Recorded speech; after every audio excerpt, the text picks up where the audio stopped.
welcome to the Science Faction Podcast, where science meets fact meets fiction.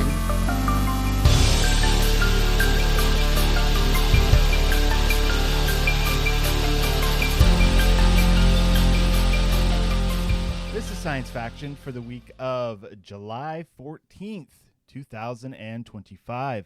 I'm one of your hosts, Stephen Dominguez.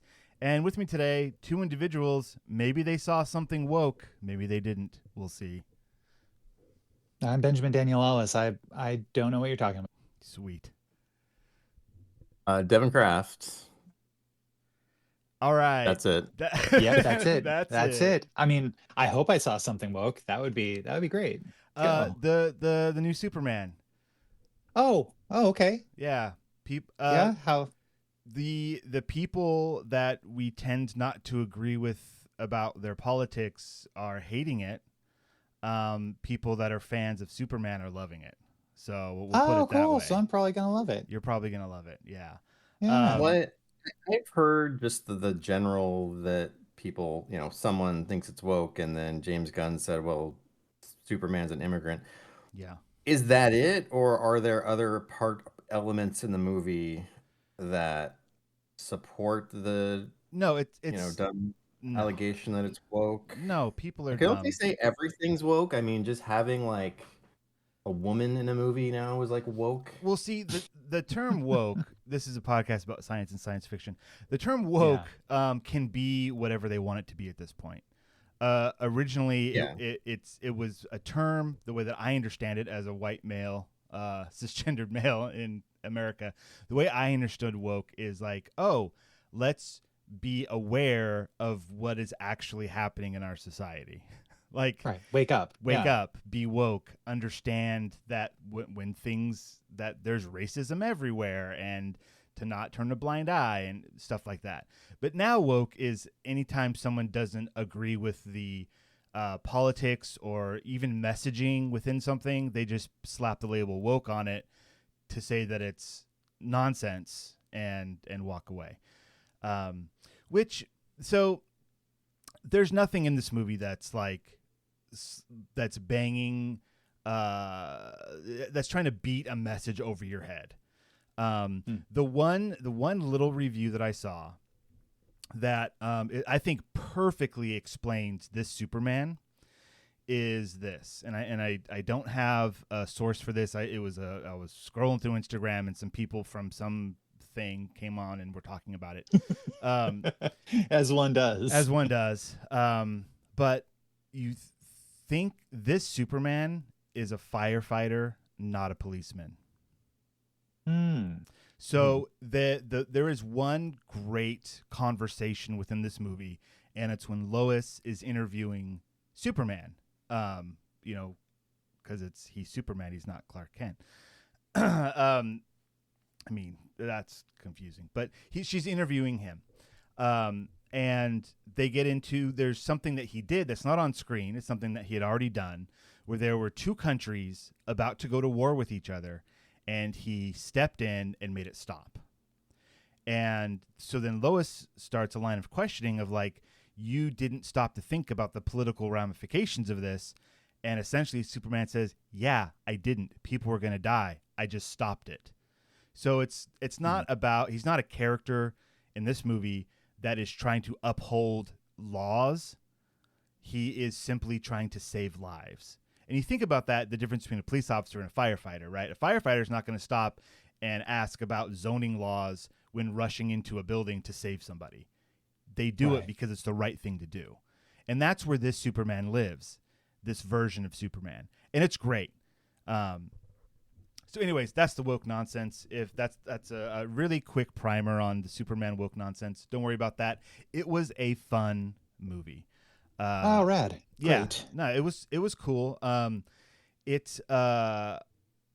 So yeah, what was I think the best bit about it, and I watched this movie with my wife Martine and our friends Greg and his wife Christina. Christina hated it. Oh, we came out of the theater and she was dripping with vitriol.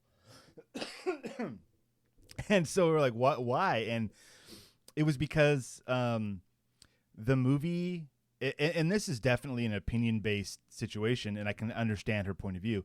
The movie does not spend a lot of time with certain characters.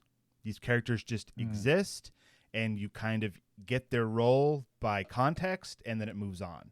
And she definitely did not like that, and that's fine. Some movies you want to sit with the characters and learn about them and their motivations. And there are so many characters, and James Gunn, I think, is the director. I believe writer and director. He's really good at big ensemble casts and knowing, like, I'm going to give you just enough information about this person so that they make sense, but we're not going to do a deep dive because you can't, because there's too many people and the movie would be 5 hours long. I heard there's like no time spent on Superman's origin story. Correct. Is that true? That is correct. Okay. Yeah. Oh, good. Okay. Yeah. It's funny because when you put, like, you make a new Batman movie and you put the origin story in, everyone's like, we know for the millionth time, we know his origin story, move on. Same and then thing you with finally Spider-Man. do that. Yep. Yeah, well, then you finally do that, and like, well, you could have spent some time on the origin story. Yeah, people are going to complain either way. His origin is implied, and that's enough. And the movie starts out in a really great way of text going like and this is like real one. The movie starts, and this is what, like, there's the scene of Antarctica, and it says like 300 years ago, metahumans arrived. 30 years ago, this happened. 3 years ago, this happened. 3 weeks ago, this happened. 3 hours ago, this happened. 3 minutes ago, it just like goes down, and it just kind of quickly breaks down the timeline to get you in the right headspace for what's going on in the movie. The 3 years ago was like Superman started being Superman 3 years ago, is essentially what it was. And it was like 30 years ago, an alien, the last son of Krypton, landed on Earth.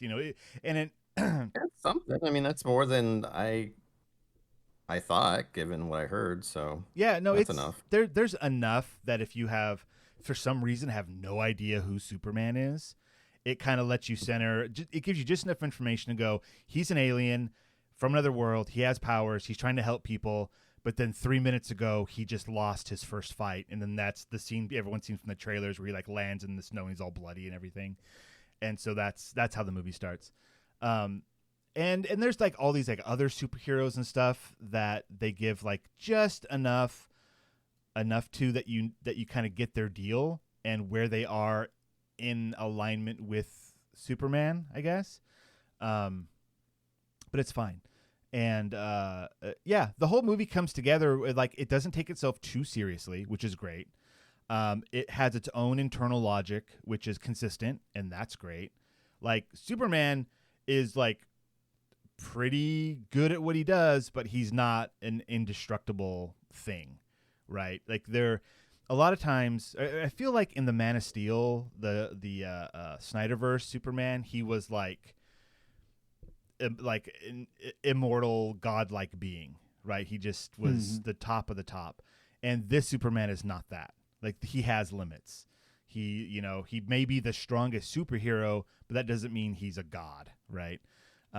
Which was a good place to put him because you hit him hard enough, yeah, you can hurt him, but you got to hit him real hard. And so the bad guys try to figure that out. Anyways, great movie, great start to a new DC EU or whatever, DC movie universe, whatever you want to call it. A great start to that. And just like overall, it was a fun movie. Like there was a lot of punching, but it was a good movie. And I think they got Superman's sense of morality correct 100%. And I've heard him been called like a Boy Scout before, but I've never seen that embodied on the screen, and this one definitely got that. Like he's very much like, gee willikers, I'm going to do the best I can. And you're like, okay, but then he has the clout to back it up, to be like, yeah, I'm not picking a side in this war. I'm stopping people from dying. And that's the right thing to do. But then you leave it at that. And who cares about the politics and stuff? Anyways, It's a very Right interesting movie. I highly recommend it. If you come out of the movie going, "This is woke," you need to re-examine your life. So, Oh man. yeah. Oh What's yeah. up? That's cool. Well, Devin, I'm curious. How's the weather, man? How's you're in We've Texas? had on and off. We've had rain yesterday. I mean, I don't live anywhere near the flood issues, so I'm not part of that. Yeah. So if that's what you're thinking, like we've had kind of just regular stormy weather for around here. But no issues like that. Okay. Awesome. All Yeah. right. How's your Yeah. backyard holding up? Got any trees falling over? No, no trees falling over. We've just when you ask about the backyard, we've just been working on the backyard like every weekend, getting it ready to put down fake grass. So we've just been tearing stuff out, which that's mostly done, and now just trying to level it. We've actually got an order from Lowe's of like 50 bags of sand that are supposed to be delivered sometime today. Whoa. So when they dump all those on our driveway, I'll have to haul those to the backyard. Um, uh, so that's what's going on with our backyard. So nothing Right on, man. dangerous. It just seemed like every week I want to like just a little update. That's cool. Yeah. You're getting there. No snakes. Didn't you have a snake issue before? Yeah. Well, that's one of the benefits of doing what we're doing is since we're tearing out everything basically, we still have a lot of like really big trees because where we live is called the woods. We have huge pine trees in our backyard and all over the neighborhood, which are nice. That's what gives the neighborhood its character. Um, but like we got rid of like a lot of the ground brush and we had like a bunch of ivy all over the yard. So there was a snake found just outside our fence on the other side when the people were doing work out there. Mm-hmm. And then there was a snake in our next door neighbor's yard, which is Jen's sister's yard. Both those times the snakes were copperheads, which are known as pit vipers, or in the pit viper family of snakes, which means they're venomous. So yeah, but we haven't seen any since then, and since our yard isn't accommodating for that, we should be fine. Fantastic. Hopefully. I heard recently that there are venomous birds. Really? I haven't looked that up. Yeah. Like venomous to where they're hazardous to humans, or 'cause, I mean, Yeah. so many animals use some kind of venom to like stun their prey or do something, but we don't think of them as dangerous because like if they bit us, it'd be like, oh, that kind of hurts, but it's not a medical emergency.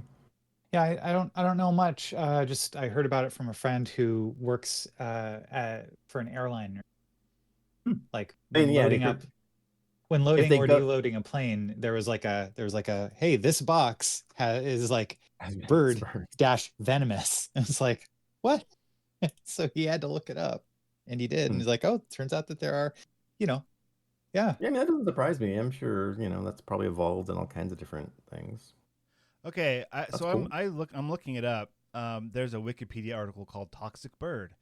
Toxic birds are birds that use toxins to defend themselves from predators. Although no known bird actively injects or produces venom, toxic birds sequester poison from animals and plants they consume, especially poisonous insects. And then it gives a bunch of examples. It stores the venom it gets from other things and then uses that. The pitohui, the ephrita, and the rufous or little shrike thrush all sequester batroc toxin in their skin and feathers. So yeah, are they all from Australia? Sure. No, I don't. It doesn't. No. Papua New Guinea, Africa, European quail.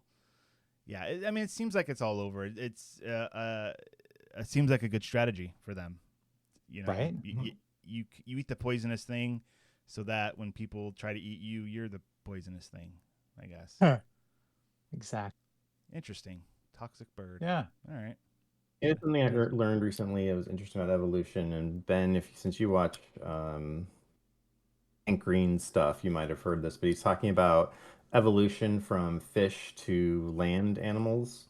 And he Yes. says, you saw that? And he's like, well, he's going over like what the biggest evolutionary changes would be to make that possible. And he's like, you might think it's lungs, but lungs actually developed very early in evolution, and fish had lungs from like very, very early, or whatever actually organism that predated fish, because that developed because you're taking in air. And so around your stomach, like you would end up sequestering air as needed, and then that developed the lung. So lungs actually existed before anything needed to come onto the land. So yeah. Yeah. So this is a video. Here, I'll put the link in the show notes. It's called "The Hardest Problem Evolution Ever Solved." And the answer is pretty cool. What he felt was the hardest actual problem that was solved. Well, what was it? Hmm. We got to watch the video. Or you gonna tell us? You had to take the ocean with you. So skin. Oh, skin. Ah. Is like it's the most interesting thing because he talks about eyes. Eyes had to develop in a certain way, and how part the eye is still evolved to see underwater, but the lens has changed. So when you look underwater, it's blurry, but when you look on land, it's not blurry. But inside, there's still elements that would make more sense underwater, but then it had to evolve to adapt to land. Interesting. But no, it's skin because we had to take the ocean with us because we're fish who just took the ocean with us when we came out of the water. Is that why your sweat is salty? Damn Probably in straight. part. Yeah, we're sweating ocean. Right on. Hey Incredible. Ben, where were you this weekend? You went off and did a Well, thing. Dude, yeah, I had some old friends from high school, and then a couple others that have joined our group. We got together and went to Palmdale and had a weekend where we played board games and hung out Ooh. and played video games. It was really cool. And I played a so like I asked a friend who grew up in Palmdale, I was like, what is there to do there? And she was like, well, just hang out around the electrical poles. And I'm like, that's a little weird, but okay, I get it. And sure enough, as I'm driving in, there was a group of kids just hanging out around an electrical pole. It's just That's what you got to do. Yeah, but I got to play this board game called The Red Dragon Inn. Are you guys familiar with it? I've never played it, but I've seen it on the shelf. Okay, gotcha. Yeah, so basically the idea behind this is at the Red Dragon Inn, you and everybody playing are a party of heroic fantasy adventurers. You've already raided the dungeon, you've killed the monsters, you've taken their treasure, and now you're back at the inn celebrating your recent victory by gambling and drinking. Oh. And that's the game. That's the game. Is you're drinking, gambling, and roughhousing. That's awesome. And so the last person who is both sober enough to remain conscious and shrewd enough to hold on to his gold coins wins the game. That's pretty fun. Yeah, so you start off and there's like a bunch of different characters. Like it's a game for 2 to 4 players, but like there's I think when I was looking at the box, I don't know if this was like a bunch of expansions all together. Probably. There's a lot of, I guess, from what I understand, there's a lot of expansions. Yeah, so like I looked over the box and there was like 30 or 40 different characters we could have chosen, and each character has their own deck that they're playing with. So the character I played as was Zot the Wizard, who is he's basically like he's a magician, he's a wizard, so he knows all these card tricks. So a lot of what he does is cheat at gambling in order to get more money. And he has a pet bunny that's a familiar that he uses to distract people. And and so I did really good at the gambling part of it, but I ended up getting knocked out because my you have things that affect your fortitude and you have things that affect how drunk you are. And so they're both on opposite sides of like a point chart, and so when they meet, you're knocked out. and I that's the end of see. the game for you. You know. Oh wow. So you So you've, yeah, you've passed out in the bar. yes, exactly, exactly. And yeah, it was really easy to pick up, super fun. I recommend it. Right on, man. How many people did you play with? I played with 4. Okay. What happens after you're knocked out? You just walk away from the game? Yeah, the game you're knocked out. Yeah, you're Okay. you're out of the game. It's the last person standing sort of game. How long did it take to play with that many people? We I think we probably played for about an hour, I'd say. Okay. That's good. Yeah, Because the thing but is, like, and I knew nothing about the right, so like, yeah. yeah, you came in Mhm. fresh. Yes. So Yeah. some games, when there's a mechanism to knock you out, it can be a bummer because then that player just sits around until another game is played. But if the game is fast enough, then it's usually just fine to just sit there and get to watch it end and then start over, that kind of deal. I wish that there was something for people to do when they're knocked out. Okay. I wasn't the first to get knocked out, but I did notice that like my buddy that got knocked out earlier than me is just kind of took a nap on the couch. So yeah, that's yeah. kind of a bummer. Yeah, but it was still a lot of fun while I so. Right on. I'm looking through the link, the Board Game Geek link that you sent, and it looks like they're still putting out expansions for it in 2025, and it started in like 2012. Like I went to the earliest expansion. Yeah, that was in 2012. So this game's got some legs, looks like. That's interesting. I see the Red Dragon Inn 2 was in 2008. Oh. 2 as in a sequel game or 2 as in expansion? It's a standalone game that can be combined with the original Red Dragon. So you can then play up to 8 players. Okay, so it says integrates with Red Dragon in 2, 3, 4, 5, 6, 7, 8, 9. 9, the Undercity was I guess in 2023. They're all standalone expansions, it seems. So they're all just like a group, a different group of players or a different group of tavern goers, and you can just mix and match as you get more expansions. I get it. That's cool. Yes. Right on. Yeah. That's fine. So right on. Yeah. Excellent. Well, let's move right along here. I guess we can do. You guys want to do a future or now, or do you guys want to go straight to book club? We've got a time limit this week. Let's make this future now quick. Sure. Oh yeah, totally. Yeah, I don't have a. So yeah, we're gonna call this. We are most definitely entertained. And this comes from Science Daily, from an article that was published on April 23rd. And the title is Skeletal Evidence of Roman Gladiator Bitten by Lion in Combat. Oh, wow. So this is just like a fun little history thing. Bite marks found on a skeleton discovered in a Roman cemetery in York have revealed the first archaeological evidence of gladiatorial combat between a human and a lion. So yeah, this is crazy. So in 2010, there was a gladiator graveyard was found in Driffield Terrace, and there were within this graveyard there were 82 well-built young male skeletons.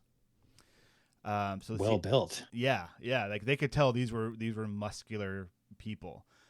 Experts at the time noted from tooth enamel the wide variety of Roman provinces from around the world that the skeletons hailed from, as well as evidence of unusual funeral rites at the burial site, and deaths consistent with gladiatorial combat, such as individuals being particularly strongly built as a result of training and a high frequency of healed injuries associated with violence.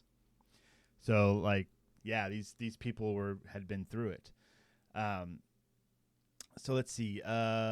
Malin Holst, lecturer in osteoarchaeology at the University of York's Department of Archaeology and managing director of York Osteoarchaeology, which specializes in the excavation, analysis, and reporting on human remains, said, quote, "The bite marks were likely made by a lion, which confirms that the skeletons buried at the cemetery were gladiators rather than soldiers or slaves, as initially thought, and represent the first osteological confirmation of human interaction with large carnivores in a combat or entertainment setting in the Roman world." So, like, I always thought that was just part of it. Like, yeah, they threw lions in there. Apparently, we've never actually had evidence of that. But now we do. Gotcha. Now we do. So we were right the Yeah. whole time. We were right the whole time, so what does it matter? We'll just find the evidence later. Yeah, you It wasn't just a proclaim- cool story, bro. First, you proclaim what the truth is, and then you make it true, right? That's the Yeah, world we're living in, skeletons right? or it didn't happen. Skeletons or it didn't happen. Oh, let's see. This is the final piece of evidence from work that began in 2004 when the first skeletons were excavated from the 1,800-year-old Roman cemetery along the Roman road leading out of York to Tadcaster. Okay, so the skeletons, male, aged between 26 and 35, was buried in a grave with two others and overlaid with horse bones. In life, he appears to have had some issues with his spine that may have been caused by overloading to his back, inflammation of his lung and thigh, as well as malnutrition as a child, which he recovered from. So apparently, you can tell a whole lot from a skeleton. Yeah. I mean, Dang. the bone-related stuff, that makes sense, but inflammation of the lung? That's interesting. Yeah, how do you... Is it scarring on the inside of the ribs or something? I would, yeah, something like that. Let's see. The lion bite wound, confirmed by comparing it to sample bites from a lion at a zoo, was not healed and is therefore likely to have been his cause of death. It is believed that the individual was decapitated after death, which appears to have been a ritual for some individuals in the Roman period, although the reasons for this remain unclear. So he has a unhealed lion bite wound, but was also decapitated. Like, I wonder how closely those two things were related. You know, like, oh no, he got bitten. We're not going to be able to recover this. All right, cut off his head.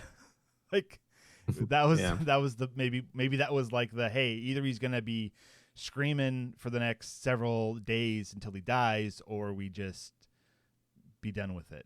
And I wonder if that was a be done with it situation, which perhaps the gladiator asked for. You never know. Like, I mean, this dude just got mauled by a lion. Like, that's not cool.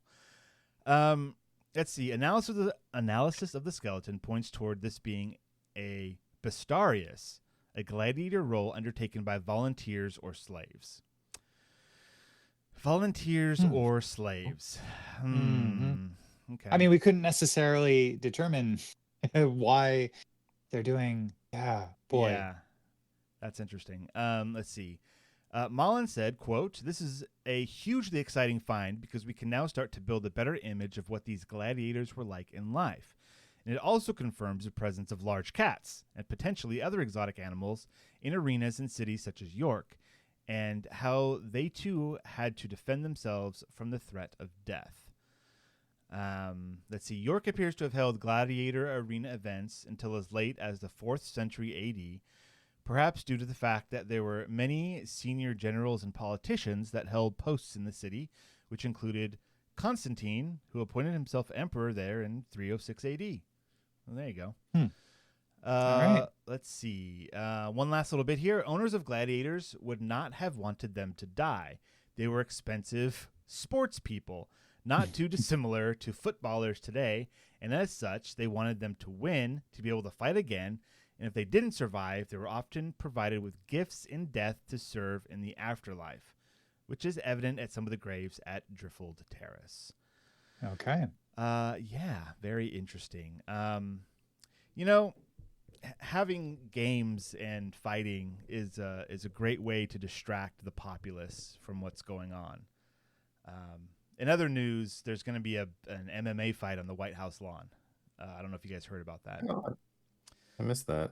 Yeah. For real? Joe Rogan involved at all? I don't know. I don't know who's involved, but I know that, or I saw a news article that it's in the works. So who knows anymore what's going on? It doesn't matter. Well, didn't Wow. they took out the rose garden and they're like paving it over? Maybe they're building an octagon ring for MMA. Well, I know the Rose Garden was taken out last time he was president because Melania was like, I don't want that. It was last time? Okay. I'm pretty sure Maybe it was okay. last time. It was what's her name's the Kennedy wife, right? It was Becky Onassis, or yeah. Yeah, it was the rose garden she'd planted, and so it was like this thing where the first lady would like take care of the rose garden until it was decided no. Anyways, all right. Well, that's great. That's great. Gladiators, Jeez. bitten by lions. I mean, it's cool that archaeology or osteoarchaeology can tell us that much about the past just from some graves, and you know, if curses were real, that would make a whole lot of sense because we've dug up a lot of graves over the years. And I mean, you know, anyways. All right, we're going to take ourselves a little break. And when we come back, we are doing a book club. So I hope everyone read The Last Question by Isaac Asimov. There are links in our show notes to either read or listen to it via YouTube, or perhaps other ways that Ben can explain to us later. So, I'll explain. You know it. I'm sure you will, and I cannot wait. So we'll be right back. Oh, wow. Another free listener. Incredible. Look, I love that you're here, but let's be real. You could be getting so much more. Bonus episodes, unfiltered takes, behind-the-scenes chaos. All you have to do is join our Patreon at patreon.com/sciencefactionpodcast. Or don't. But if you don't, just know that somewhere in a parallel universe, a better version of you already has. And we're back. Heyo. Hey, guys. And a big thank you to our patrons, Renee and Josh. Keep it going. Thank you. Thank you. And Renee had another comment. The thing I couldn't remember last week from Elio was Communiverse. That's what they called the big gathering that I just could not say it. And she texted, or not texted, but she commented, Communiverse. Yes. Thank you, Renee. Thank you. You're the best. And then, and she's going to be at San Diego Comic-Con here in a week or two. Yeah. So what should we have her look for? I mean, she asked if there was anything, and I was like, I don't know, Marvel news. But do you guys know anything you'd want to know? No? I just want the world to stop spinning. Well, just stop. Just everybody take the day off. Oh, you know, man, if only. But no, I mean, like Star Trek stuff is always interesting. I'm really curious when they're going to be showing us anything from the Starfleet Command show, or Starfleet Academy show. Okay, Starfleet Academy. Yeah. So like, well, one of the things that they've done with Star Trek Strange New Worlds is that they announced. So we're about to get the third season released in I guess this week or next week, and they've already announced the fifth and final season. Okay, fifth and final, sure. Yeah. So, and it's gonna be like a short season. It's gonna be like 6 episodes. But it's a wrap up. That's fine. That's cool that they gave them that and not just canceled. Right, exactly. Yeah, but it's also like, but they're about to show the third season, so like you get a full fourth season, but the fifth season, just don't waste your time. Just get that over with quickly. Well, I mean, it could be that they're gonna give us a long story arc with the third, fourth, and fifth seasons, and then which doesn't seem like the MO of the show. Like the general idea of the show is no, we're going back to episodic television or to one-offs. So anyhow, I'm always interested in new Star Trek stuff. There is a new, actually, you know what, Renee, there is a new Star Trek comic book series coming out that sounds really, really freaking rad. This is Comic-Con. They're not going to be talking about comic books. Nerd. Oh. What's the new series about? So the new series, I guess it's called the Last Starship, and it's set right at the beginning of the burn. In Star Trek Discovery, when it was like a 100-year period where all the dilithium in the universe had just blown up and destroyed like a bunch of ships, and it was basically made interstellar travel very difficult, if not impossible. And so I'm sorry. You said universe, and I'm just curious if in the show did they say how far the burn expanded? Was it universal? So this, Which is fine. They easily could have yeah, said that, and I they can even think of some ways to justify that. But I'm just yeah, curious if it was universal. according to the official synopsis of The Last Starship, it was a galaxy-wide disaster, Okay, because I'm like, if you're in a galaxy a billion light years from the galaxy that Star Trek takes place in, and your dilithium blows up, you got to be like, come on, yeah, like you would just be. I mean, they were baffled in the show, and then the solution ended up being within their own galaxy. But that also means that like anything could happen anywhere in the universe, and then we're just all screwed. Like, true. I just think I just think it. To me, it's a funny idea that the scale of something could be universal. Anyway, sorry. Yeah, no, I hear you, and I think I misspoke, but anyhow, the basic idea, according, I'll end with this official synopsis. This epic comic book series takes place during the Burn, a galaxy-wide disaster which caused the destruction of every active warp core, killing trillions and shattering the peace, stability, enlightenment, and mutual protection the United Federation of Planets provided for 7 centuries. Facing a true Wild West in space, a mysteriously resurrected Captain Kirk will lead a new crew and ship in a seemingly impossible effort to uphold Starfleet's mission of unity across the cosmos. What? Yeah. Kirk? So forget everything. So according to one of the co-writers, forget everything you know about Star Trek. The Last Starship is a new crew, a new era, and a completely different tone. Our aim is to be literary, intense, innovative, and most of all, accessible. We're bringing you into the Federation's darkest hour through a brilliant noir-soaked lens with zero homework required. Help me, James Tiberius Kirk. You're my only hope. Maybe. I mean, we'll see. But I'll tell you that the best Star Trek stories have been told in comics the last 20 years. Wow, that's a bold statement. Yeah, it is. So what are we reading next week, Ben? For book club? Next week for book club, we're reading Star Trek Comic Compendium Volume 1. All right. No, we're going to read a Ray Bradbury short story. Thank you, Stephen, for picking "There Will Come Soft Rains" by Ray Bradbury. We've got links in the show notes to places where you can download a PDF, places where you can read it on a website, as well as a YouTube channel where you can listen to it. Mm-hmm. So no excuses, students. We've got 3 different ways you can get to it. All right, but this week, what are we doing? This week we're reading The Last Question by Isaac Asimov, which it's a banger. I'm just gonna say that right off the bat. Some might say it's a big banger. Oh, dang! Spoiler alert. Spoilers. That's good. All right, so, let's get into it then. Sure. Yeah, who wants to take this one? Who wants to start it?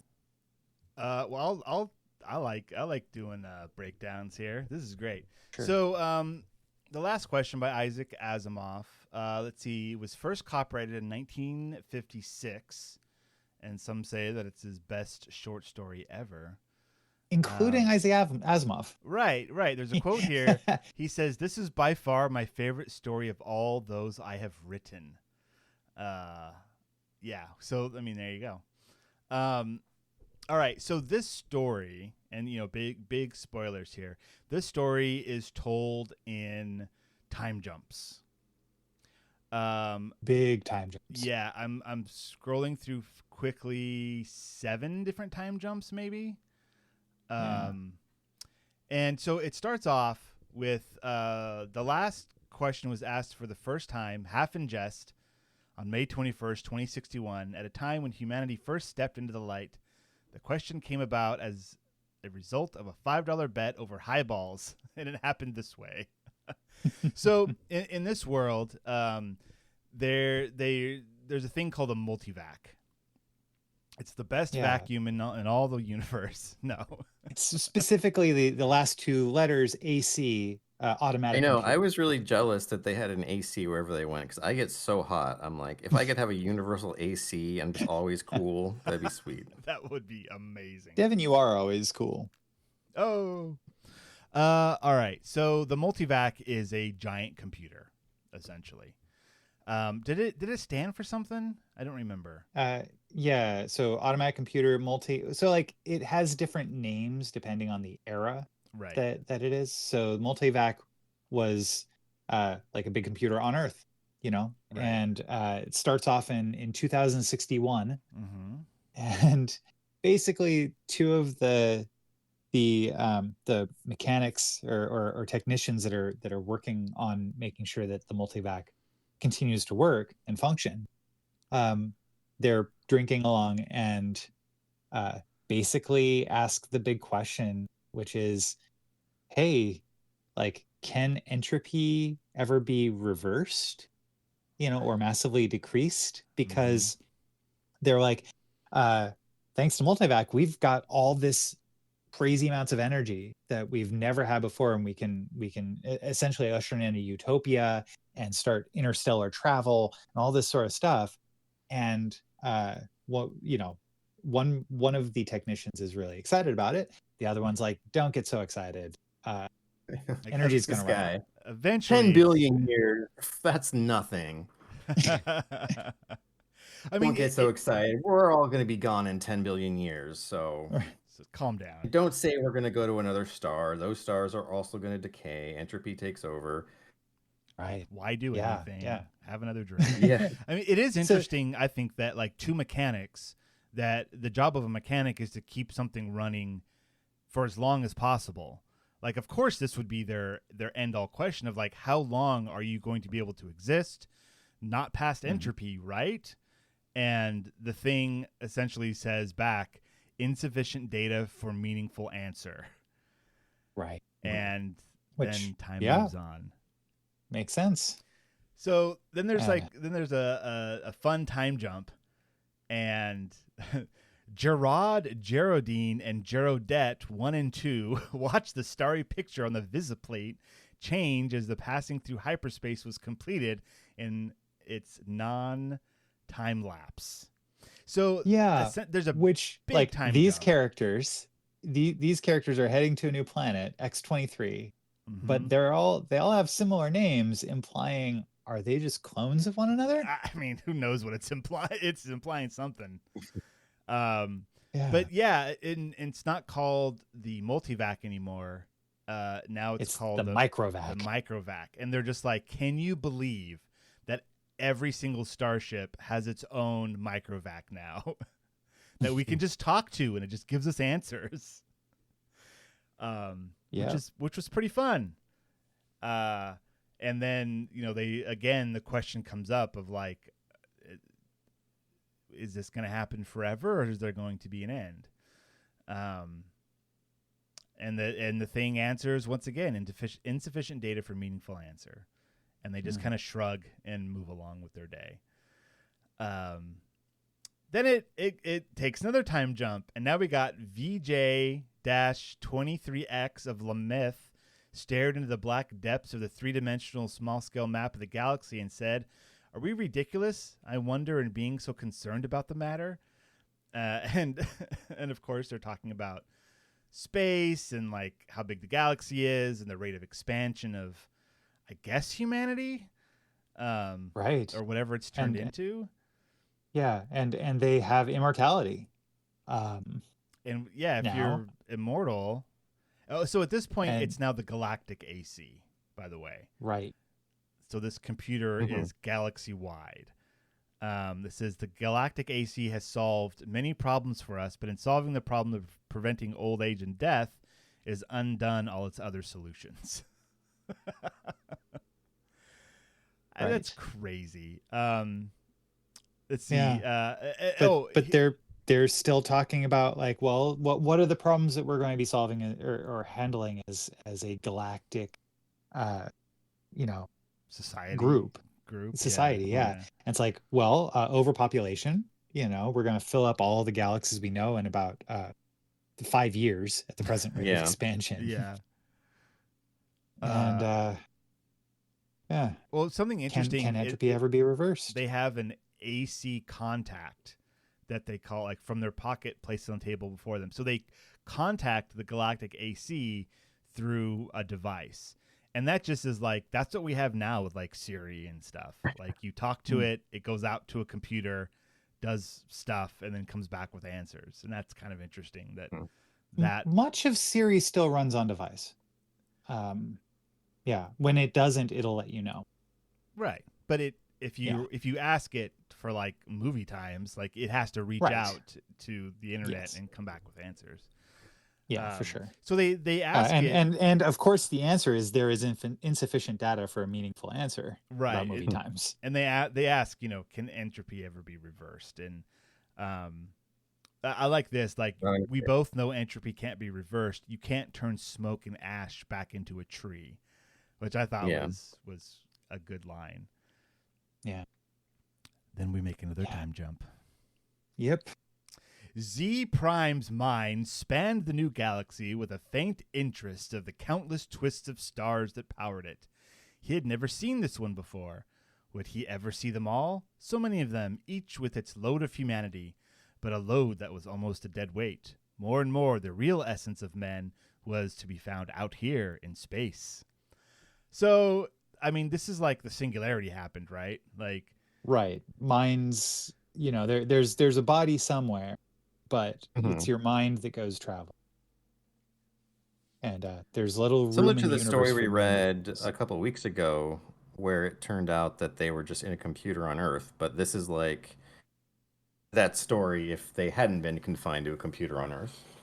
Yeah, it's like the other half of the story almost. Yeah. Right. Yeah. And like the Z Prime comes across another mind named D Sub Woon, and they're in different galaxies potentially, because each galaxy calls their own galaxy just the galaxy. But true, since all galaxies are the same. Yeah. And so Z Prime's really curious and asks the universal AC, on which galaxy did mankind originate?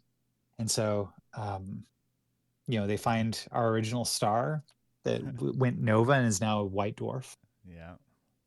And, did the man upon it die? Asked Lee Prime, startled and without thinking. The universal AC said, a new world, as in such cases, was constructed for their physical bodies in time. So, there. A new world was constructed for their bodies. Yeah. So, neat. So then again, how many... The question gets asked. Yeah.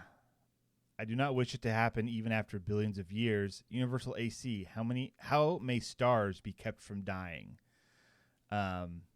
D Sub 1 said in amusement, you're asking how entropy might be reversed in direction. And the Universal AC answered, there is yet insufficient data for a meaningful answer. So... And another time jump. And now there's just man. Right. Oh, actually, so before this time jump, Z Prime he basically starts collecting interstellar hydrogen in order to build his own star. And so he's like, okay, well, if they're all going to die out, at least I can start to try to replenish some of them, create new ones. Yeah. Yeah. Good point. But then after this next time jump, all of man is mentally one creature consisting of a trillion ageless bodies, resting quiet and incorruptible, cared for by perfect automatons. And the minds of all the bodies freely melt one into the other, indistinguishable. Borg. Right. Oh, did we Borg? We Borged, didn't we? We Borg. Man said the universe is dying. Man looked about at the dimming galaxies. The giant stars, spendthrifts, were gone long ago. Back in the dimmest of the dim far past, almost all stars were white dwarfs fading to the end. So now there's a cosmic AC. Which has part of it in, I think, subspace. Is this the one that like lives in or hyperspace? I remember hyperspace. Yeah, it was mentioned. in hyperspace and made of something that was neither matter nor energy. The question of its size and nature no longer had any meaning in terms that man could comprehend, right? Yeah. You cut out a little bit. Yeah, cosmic AC, said man. How may entropy be reversed? The cosmic AC said, there is as yet insufficient data for a meaningful answer. Man said, collect additional data. He's like, really? After all this time, I think you should try harder. Yeah. And the cosmic Whatever AC, data you need. the AC responds, I will do so. I've been doing so for 100 billion years. My predecessors and I have been asked this question many times. All the data I have remains insufficient. Yeah. But no problem is insoluble in all conceivable circumstances. So, you know, while it doesn't know how long it will take to get an answer, that, you know, it believes that the problem can be solved. Yeah. And man has asked, well, keep working on it. The cosmic AC says, I will. Now, here's a good thing that I want to bring up to our dear listeners. If you don't want to be spoiled on this, you should probably stop listening right now and read it. Yeah, if this sounds interesting to you and you want to read it, Yeah. this is the point. Mhm. Stop listening, go read it, because then it gets right. real cool. Yeah. I'll just So read the last like page or paragraph at this point. We've explained 99% of it, so It's a short enough story. It's worth it. But this is cool. And so the next time jump, the stars and there's two more time jumps. The next one, the stars and galaxies died and snuffed out, and space grew black after 10 trillion years of running. And so one by one, man is fusing with the AC, each physical body losing its mental identity in a matter that was somehow not a loss, but a gain. And there's one last mind that's asking, hey, AC, is this the end? Can this chaos not be reversed into the universe once more? Can that not be done? And AC says, say it with me, there is as yet insufficient data for a meaningful answer. Yeah. Yes. And so only AC exists, and that in hyperspace. So we go to one final time jump. Right. In which all other questions had been answered, but that first one that was asked back in 2061. And until that last question was answered, AC might not release his consciousness.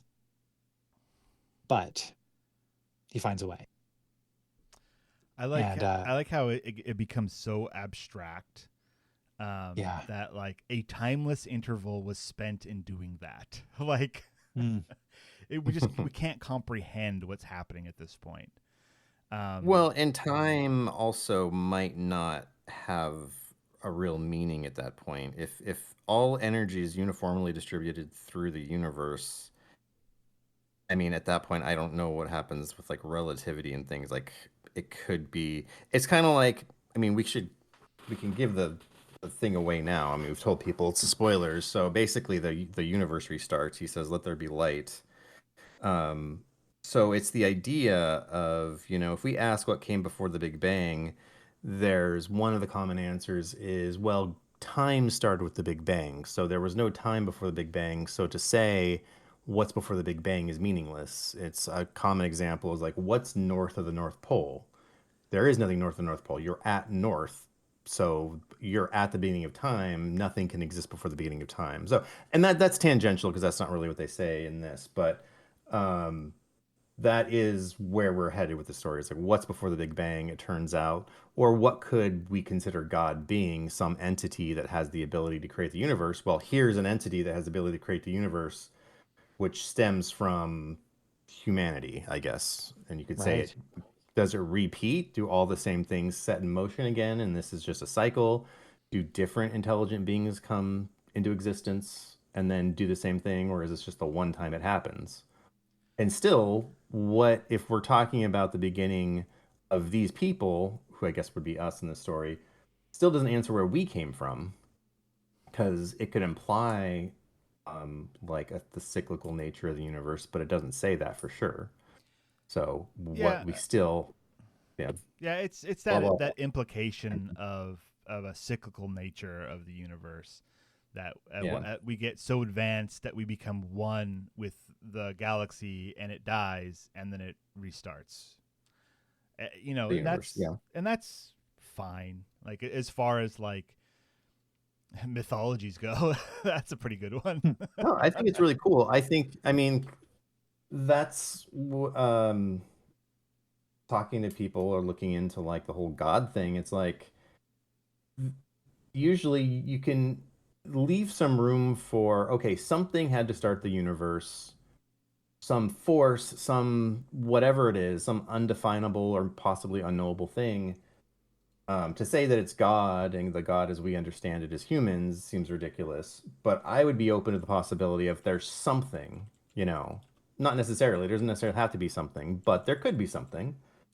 Um, Mhm. this is just as good of an explanation as anything else. I mean, I would always think like, okay, it's some, even if it's an intelligent entity, which again, there's no reason it has to be, it could be any incomprehensible thing, you know, and the idea that it would be what we understand as God just seems ridiculous.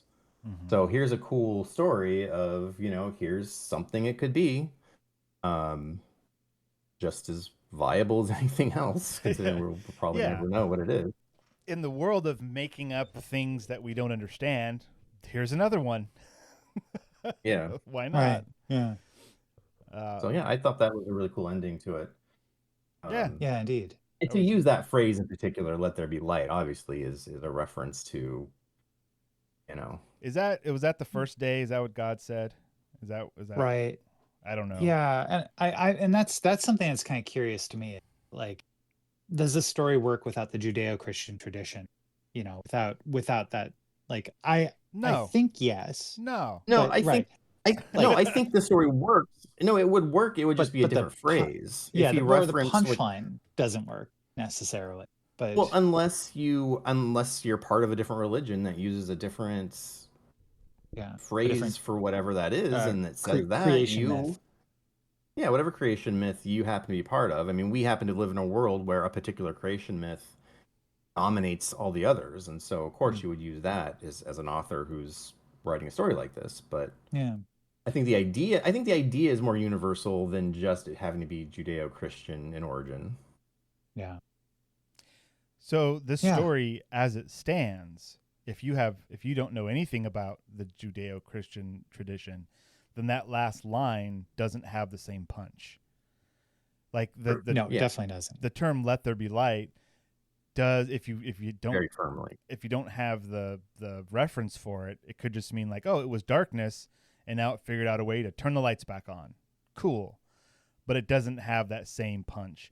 And you guys are right as well that if you chose a different creation myth and had that be the final punch at the end, then that would work for those people. Mhm. I liked this story. I thought it was cool.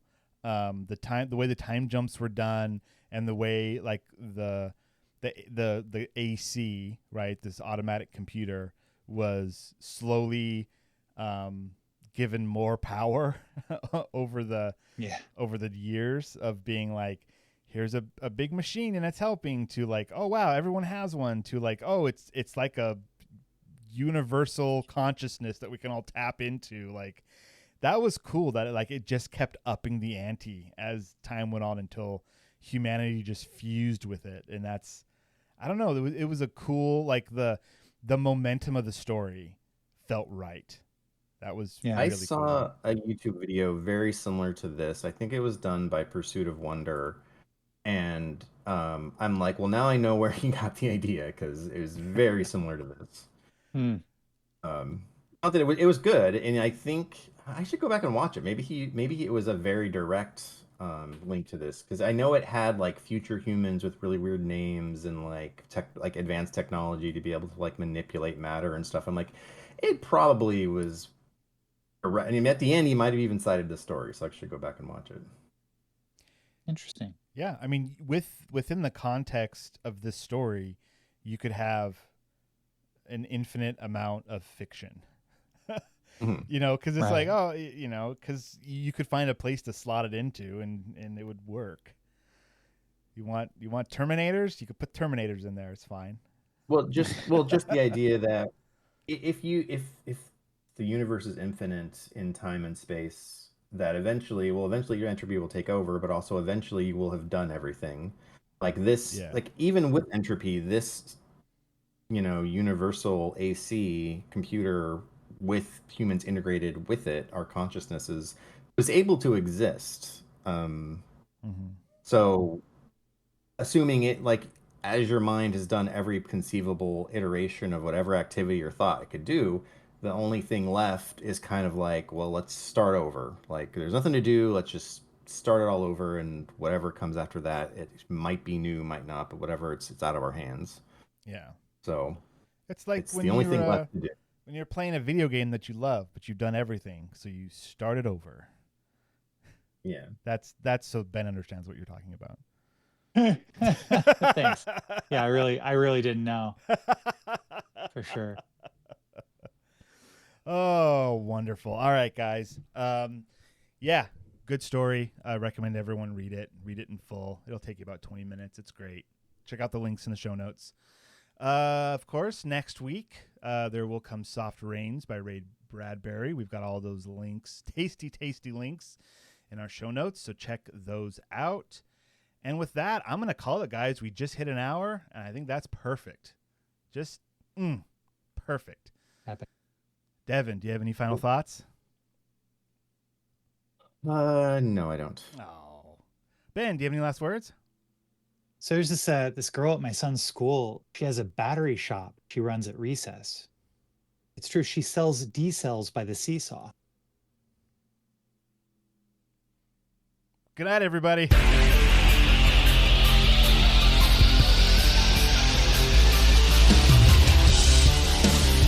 This has been the Science Faction Podcast. Tweet to the host at SciFact Podcast.